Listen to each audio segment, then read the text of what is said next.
Bonjour frères et sœurs en Christ. Merci pour votre présence ce matin. Bonjour aux chers auditeurs de la mission Christ est vivant. Nous sommes encore réunis ce matin pour faire un message ensemble. Me voici ce matin pour vous livrer un message que le Seigneur a mis dans mon cœur de partager.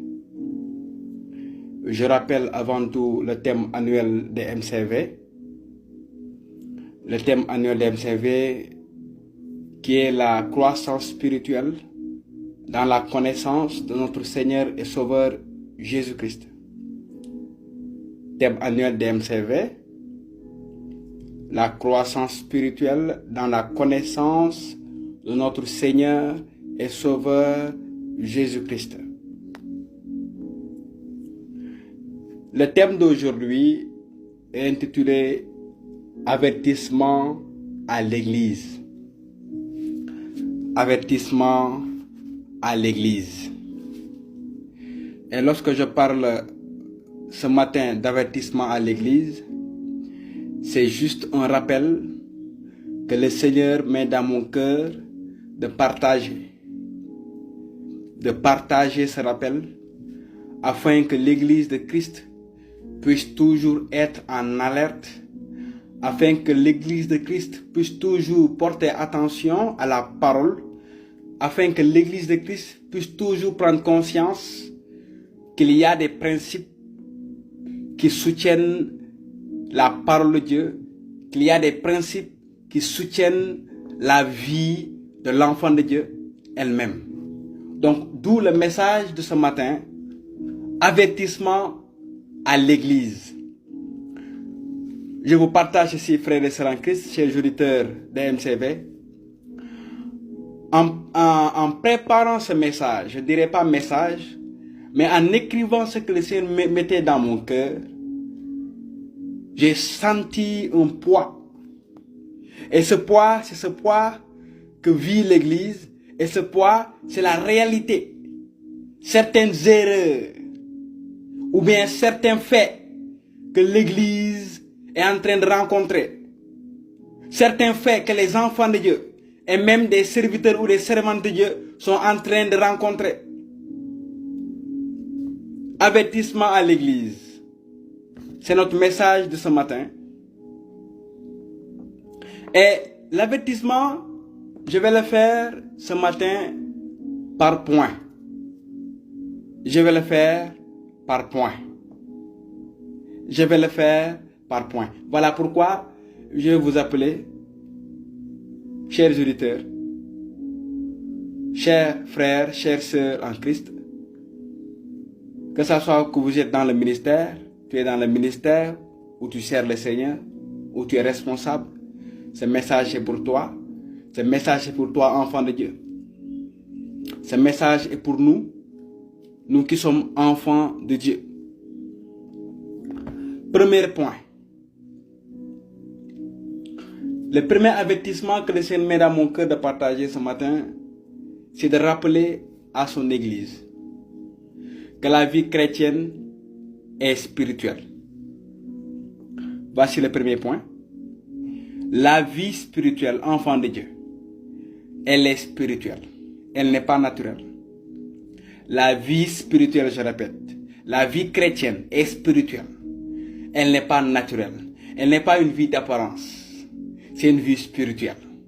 Et lorsqu'on parle de vie spirituelle, c'est une vie qui domine. Et cette vie spirituelle doit dominer. Dans Jean chapitre 1, verset 12-13, il est écrit, Jean chapitre 1, 12-13, mais à tous ceux qui l'ont reçu, à ceux qui croient en son nom, elle a donné le pouvoir de devenir enfants de Dieu, lesquels sont nés, non du sang, ni de la volonté de la chair, mais de la volonté, ni de la volonté de l'homme, mais de Dieu. L'enfant de Dieu, la Bible nous l'éclaircit dans Jean chapitre 1, 12, 13, n'est plus une créature purement humaine. L'enfant de Dieu n'est plus une créature purement humaine. Il n'est plus né du sang, ni de la volonté de la chair, mais ni de la volonté de l'homme, mais de Dieu. Donc, enfant de Dieu, il faut savoir cela.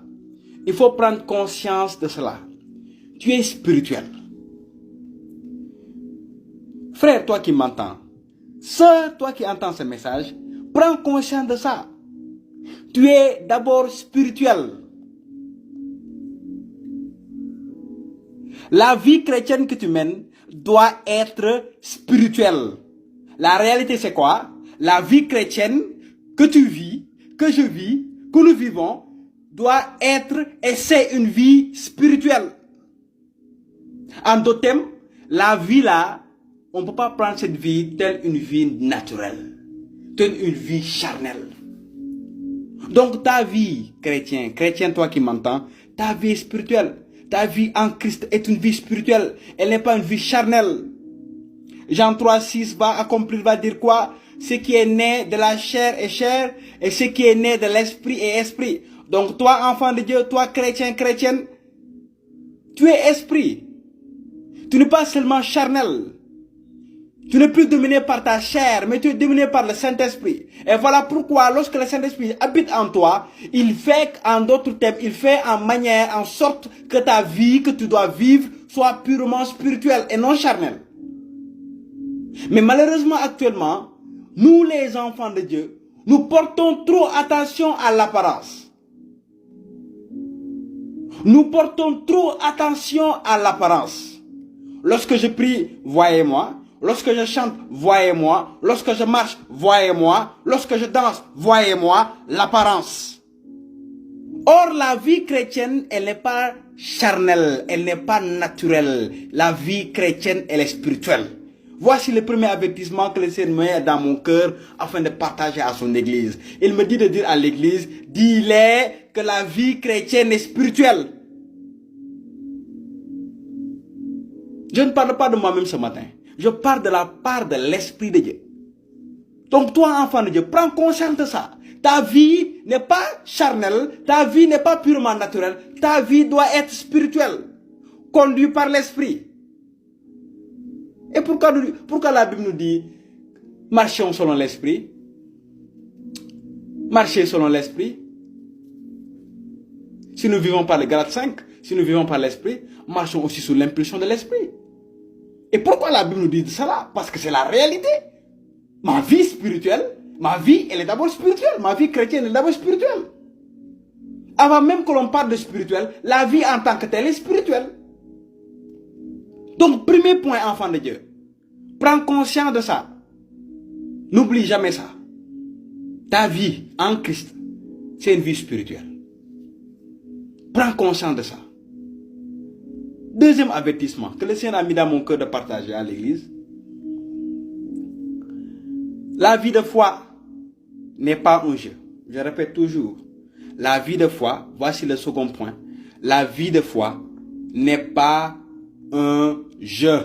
La vie de foi n'est pas un jeu. Référence 1 Corinthiens chapitre 10, du verset 1 à 6. 1 Corinthiens chapitre 10, du verset 1 à 6. Il est écrit dans 1 Corinthiens chapitre 10, du verset 1 à 6. Frères, je ne veux pas que vous ignoriez que nos pères ont tous été sous la nuée, qu'ils ont tous passé au travers de la mer, qu'ils ont tous été baptisés en Moïse dans la nuée et dans la mer, qu'ils ont tous mangé manger le même aliment spirituel et qu'ils ont tous bu le même breuvage spirituel, car ils buvaient au rocher spirituel qui les suivait. Et ce rocher était Christ. Verset 5. Mais la plupart d'entre eux ne furent point agréables à Dieu, puisqu'ils périrent dans le désert. Verset 6. Or, ces choses sont arrivées pour nous servir d'exemple, afin que nous n'ayons pas de mauvais désirs comme ils en ont eu. Verset 6. Or, ces choses sont arrivées pour nous servir d'exemple. Ce sont ces Israélites sauvés d'Égypte. Mais finalement, plusieurs sont morts dans le désert. Et la Bible nous dit que ces expériences sont là pour nous enseigner. Donc c'est là qui pour nous enseigner quoi? Que la foi, la vie de foi n'est pas un jeu. La vie de foi n'est pas un jeu. Je crois en Christ. J'ai dit que je crois en Christ. Il faut savoir que ceci n'est pas un jeu. Il faut savoir que cette vie de foi n'est pas un jeu. Donc, deuxième point. Deuxième point comme avertissement. Enfant de Dieu, ou bien serviteur ou servant de Dieu, n'oublie pas que la vie de foi n'est pas un jeu. C'est quelque chose de sérieux. Très, très, très sérieux. Voici le deuxième point. Troisième point, troisième avertissement. Les choses de l'esprit. Dans les choses de l'esprit, il n'y a pas de tricherie.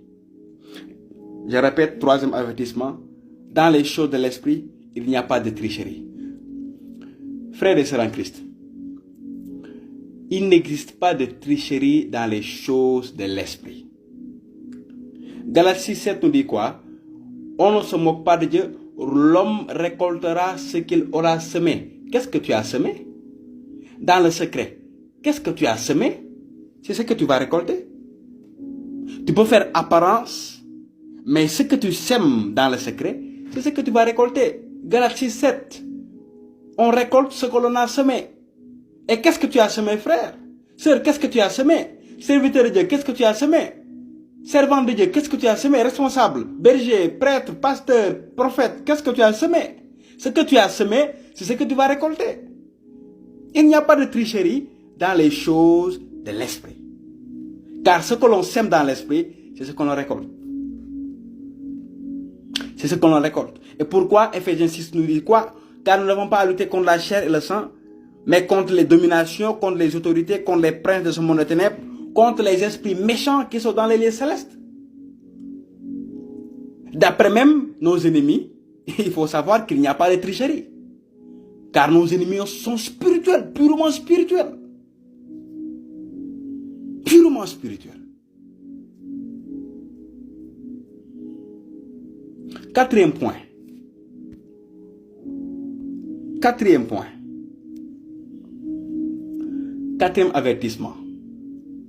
Un chrétien ou chrétienne qui triche dans les choses de l'esprit joue avec sa propre vie. Voici un avertissement aussi que le Seigneur a dit que j'ai noté. Un chrétien ou chrétienne qui triche dans les choses de l'esprit joue avec sa propre vie. La Bible nous le montre.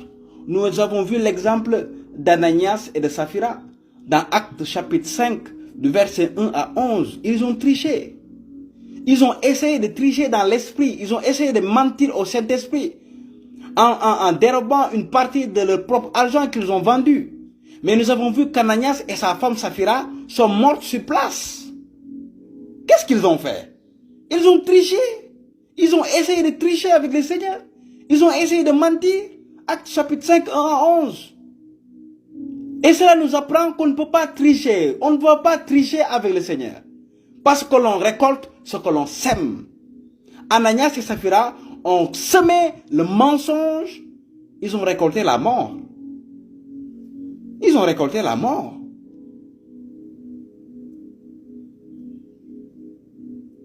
Quatrième point. Quatrième point.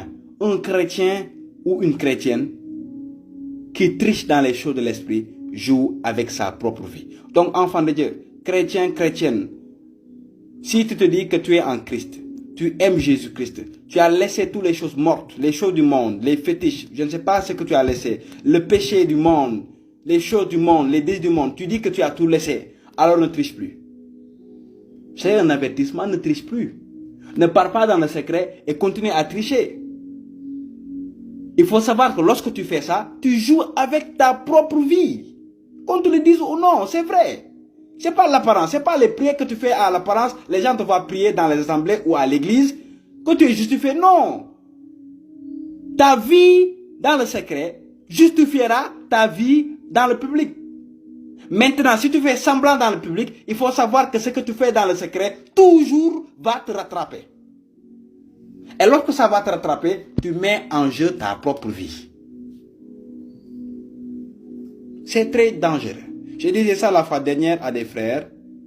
Je leur ai dit qu'il est dangereux de vivre dans l'apparence.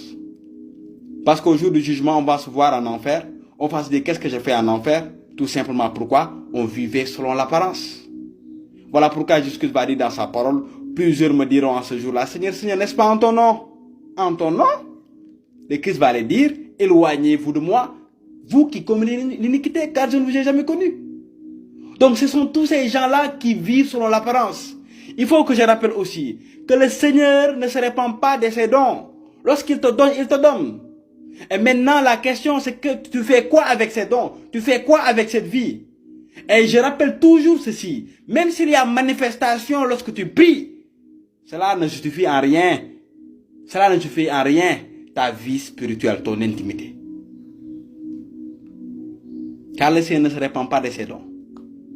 D'où l'importance d'avoir une foi sincère et de vivre sincèrement dans ta foi, dans ta vie de foi avec le Seigneur. Quatrième point. Le quatrième point que j'ai partagé, qui est aussi un avertissement, comme je l'ai dit. Chrétien, chrétienne, un chrétien ou bien une chrétienne qui vient à tricher, joue avec sa propre vie. La Bible nous dit quoi? Le diable, votre adversaire, est comme un lion rugissant. Il cherche qui il va dévorer. Il cherche. Et si tu donnes les portes, il va entrer. Et s'il entre, il va faire son œuvre. Donc, enfant de Dieu, fais attention. Cinquième avertissement à l'église. Ceci, c'est dans le domaine du ministère. L'œuvre de Dieu est quelque chose de sérieux. Si toi, chrétien ou chrétienne, tu veux t'engager dans le ministère, ou œuvrer, ou témoigner pour le Seigneur, sois sûr de porter avec toi la puissance du Saint-Esprit. C'est vrai. Jésus-Christ va dire à ses disciples dans Luc chapitre 24, verset 49, restez à Jérusalem. Verset 49, il est écrit, et voici j'enverrai sur vous ce que mon Père a promis, mais vous, restez dans la ville jusqu'à ce que vous soyez revêtus de la puissance d'en haut. Enfant de Dieu, tu veux faire l'œuvre du Seigneur. Es-tu revêtu de la puissance d'en haut? Es-tu revêtu de la puissance d'en haut? Tu veux t'engager dans le ministère, c'est bien. Es-tu revêtu de la puissance d'en haut? Tu te dis, je suis allé prier pour les gens, mais après je vois que je suis attaqué les nuits. Je vois que moi aussi je suis oppressé les nuits. Il faut te poser la question. Es-tu mandaté pour ce que tu es en train de faire? Je rappelle toujours ceci aussi. Il y a un appel pour le ministère. Es-tu appelé pour ce que tu es en train de faire? Tu pries pour les malades. Oui, le Seigneur a dit quoi? Voici les signes qui accompagneront ceux qui auront cru à mon nom. Ils imposeront les mains aux malades. Ils seront guéris. C'est vrai. C'est ce qui est le mandat reçu par la foi. Mais il faut se rappeler, frères et sœurs en Christ, il y a un mandat que l'on appelle le mandat reçu pour le ministère. Et maintenant, si tu fais quelque chose dont tu n'es pas appelé pour, c'est dangereux. C'est très dangereux. C'est très dangereux. Donc, si tu veux faire l'œuvre du Seigneur, sois sûr de porter avec toi la puissance du Saint-Esprit. Voilà pourquoi Paul va dire dans 1 Corinthiens chapitre 4, et ma parole et ma prédication ne reposaient pas sur des discours persuasifs de la sagesse, mais sur une démonstration d'esprit et de puissance. Paul n'était pas dupe. Paul prêchait l'évangile, mais Paul n'était pas ignorant qu'il avait avec lui la puissance de Dieu. La puissance de Dieu. La puissance de Dieu. Le monde est assailli, le monde est oppressé, le monde est dominé par Satan. Et si tu ne prends pas conscience de ces réalités, tu t'offres aux flèches sataniques, tu t'offres aux flèches du diable. Fais très attention, frère. Enfant de Dieu, fais très attention. Lorsque tu t'engages dans l'œuvre de Dieu, sois sûr de porter avec toi la puissance de Dieu. Parce que dans le monde spirituel, il n'y a pas de sentiment. Il n'y a pas d'erreur. Il n'y a pas d'erreur.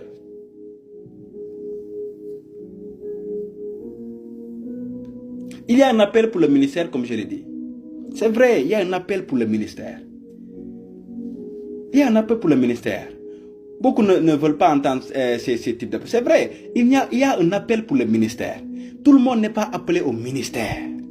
Certains sont appelés, d'autres non, dans le ministère. Ça c'est vrai, c'est la Bible qui nous le dit.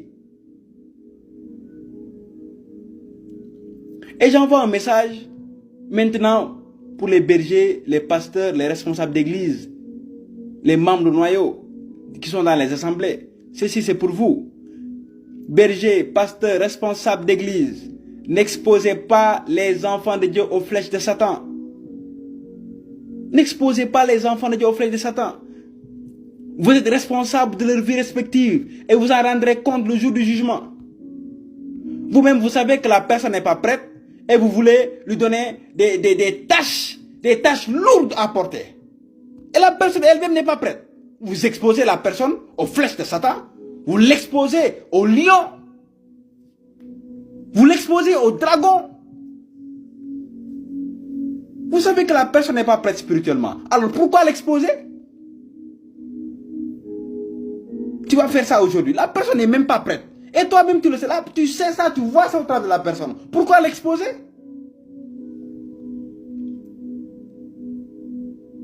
Il y a un appel pour le ministère. C'est une réalité. Romains chapitre 12, verset 7 à 8. Romains 12, 7 à 8. Qu'est-ce qui est écrit? Que celui qui est appelé au ministère s'attache à son ministère. À celui qui enseigne s'attache à son enseignement. À celui qui exhorte à son exhortation. Que celui qui fasse avec libéralité. Que celui qui préside le fasse avec zèle. Que celui qui pratique la miséricorde fasse avec joie. Verset 7. Que celui qui est appelé au ministère s'attache à son ministère. Ephésiens chapitre 4, 11, 12. Qu'est-ce qui est écrit dans Ephésiens chapitre 4, versets 11 et 12? Ephésiens 4, 11 et 12, il est écrit: il a donné les uns comme apôtres, les autres comme prophètes, les autres comme évangélistes, les autres comme pasteurs, docteurs, pour le perfectionnement des saints en vue de l'œuvre du ministère et de l'édification du corps du Christ. Donc il y a un appel pour le ministère. Ça c'est une réalité. Ça c'est une réalité. Donc prenons conscience de cela. Prenons conscience de cela. Ceci, je rappelle, ce sont des avertissements que le Seigneur a dit, qu'il a mis à mon cœur pour que je partage à son église. Sixième point et dernier avertissement, dernier point. Dans ces temps de la fin, je dois être sérieux dans ma relation avec le Seigneur et dans ma vie de foi. J'ai touché cette partie. Dans ces temps de la fin où nous sommes, moi chrétien, moi serviteur de Dieu, moi enfant de Dieu, je dois toujours être sérieux, prendre au sérieux ma relation avec le Seigneur. Beaucoup de chrétiens actuellement ne prennent pas au sérieux leur relation avec le Seigneur. Ils prennent le christianisme tel, je dirais, un jeu ou bien tel une religion, tel des préceptes, tel des dogmes que l'on doit suivre, etc. Non, on doit prendre au sérieux notre vie, notre relation avec notre Seigneur Jésus-Christ. Prenons au sérieux la relation que nous maintenons avec notre Seigneur et Sauveur Jésus-Christ. Dans ces temps de la fin, Satan désire une part, Dieu aussi désire une part. Apocalypse chapitre 12, 13, 17, la Bible nous dit que le diable, animé d'une grande colère, est tombé sur la terre. Il fait la guerre à qui? À ceux qui gardent la parole. À ceux qui gardent la parole. Et celui qui garde la parole, c'est toi chrétien, c'est moi chrétienne, c'est toi serviteur de Dieu, c'est toi servant de Dieu. Donc prenons au sérieux notre relation avec le Seigneur. Je résume les avertissements que j'ai partagés aujourd'hui. Premier avertissement, la vie chrétienne et spirituelle. Rappelle-toi toujours cela, frère. Rappelle-toi toujours que ta vie spirituelle, ta vie chrétienne est spirituelle. Deuxième avertissement, la vie de foi n'est pas un jeu. Tu dois prendre ça au sérieux. Troisième avertissement, dans les choses de l'esprit, il n'y a pas de tricherie. Ça, c'est clair. Quatrième avertissement, un chrétien ou chrétienne qui triche dans les choses de l'esprit joue avec sa propre vie. C'est un avertissement. Cinquième avertissement, l'œuvre de Dieu est quelque chose de sérieux. Si toi, chrétienne, tu veux t'engager dans le ministère, sois sûr de porter avec toi la puissance du Saint-Esprit. C'est une vérité, avertissement. Sixième et dernier avertissement, dans ces temps de la fin, on doit être sérieux dans notre relation avec le Seigneur. Parce que le diable désire une part, Dieu aussi désire une part. Donc, enfant de Dieu, prends conscience de ça à partir d'aujourd'hui, que ces avertissements puissent faire partie, une partie intégrante de ta vie.